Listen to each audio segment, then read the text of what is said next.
Thank you all. Speaker? Please be seated. Thanks. Good morning and welcome to the Rose Garden.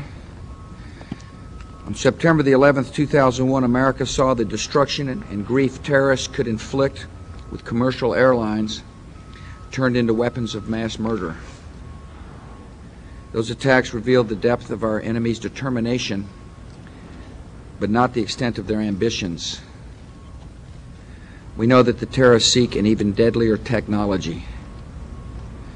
And if they acquire chemical, biological, or nuclear weapons, we have no doubt they will use them to cause even greater harm. The bill I'm about to sign is an important element in our response to that threat. By authorizing unprecedented funding and providing new capabilities, Project BioShield will help America purchase, develop, and deploy cutting-edge defenses against catastrophic attack. The legislation represents the collective foresight and considered judgment of United States senators and members of the House of Representatives from both political parties, many of whom experienced bioterror firsthand when anthrax and ricin were found on Capitol Hill. It reflects 18 months of hard work and cooperation by many dedicated public servants in Congress and in the White House. It sends a message about our direction in the war on terror. We refuse to remain idle while modern technology might be turned against us. We will rally the great promise of American science and innovation to confront the greatest danger of our time. I want to thank the Vice President for his hard work. He was the point man in the White House on this piece of legislation and did an excellent job. I appreciate Secretaries Tommy Thompson and Tom Ridge for their leadership on this important piece of legislation as well. I appreciate the Speaker and Leader Frist for making this bill a priority. I want to thank Senator Gregg and Senator Kennedy, Senator Cochran for working on this bill. I appreciate the efforts. I appreciate Congressman Barton, Billy Tozan, Chris Cox, and Henry Waxman as well for their hard work. Appreciate the members of my administration who are here. Thanks for coming. These will be the implementers of this important piece of legislation. Project BioShield will transform our ability to defend the nation in three essential ways. First, Project BioShield authorizes $5.6 billion over 10 years for the government to purchase and stockpile vaccines and drugs to fight anthrax, smallpox, and other potential agents of bioterror. The Department of Health and Human Services has already taken steps to purchase 75 million doses of an improved anthrax vaccine for the Strategic National Stockpile.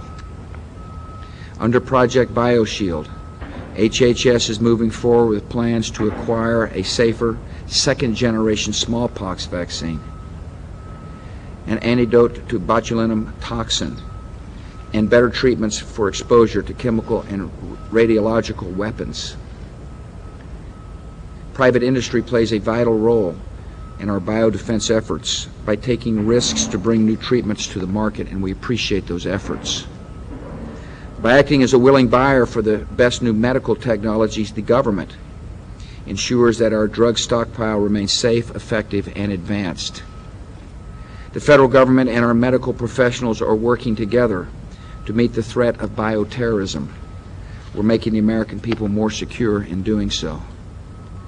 Second, Project BioShield gives the government new authority to expedite research and development on the most promising and time-sensitive medicines to defend against bioterror. We will waste no time putting those new powers to use. Today, Secretary Thompson will direct the NIH to launch two initiatives. One to speed the development of new treatments for victims of a biological attack, and another to expedite development of treatments for victims of a radiological or nuclear attack. Under the old rules, grants of this kind of research often took 18 to 24 months to process. Under Project BioShield, HHS expects the process to be completed in about 6 months. Our goal is to translate today's promising medical research into drugs and vaccines to combat a biological attack in the future. And now we will not let bureaucratic obstacles stand in the way. Third, Project BioShield will change the way the government authorizes and deploys medical defenses in a crisis. When I sign this bill, the Food and Drug Administration will be able to permit rapid distribution of promising new drugs and antidotes in the most urgent circumstances. This will allow patients to quickly receive the best treatments in an emergency. Secretary Thompson has directed the FDA to prepare guidelines and procedures for implementing this new authority. By acting today, we are making sure we have the best medicine possible to help the victims of a biological attack. Project BioShield is part of a broader strategy to defend America against the threat of weapons of mass destruction.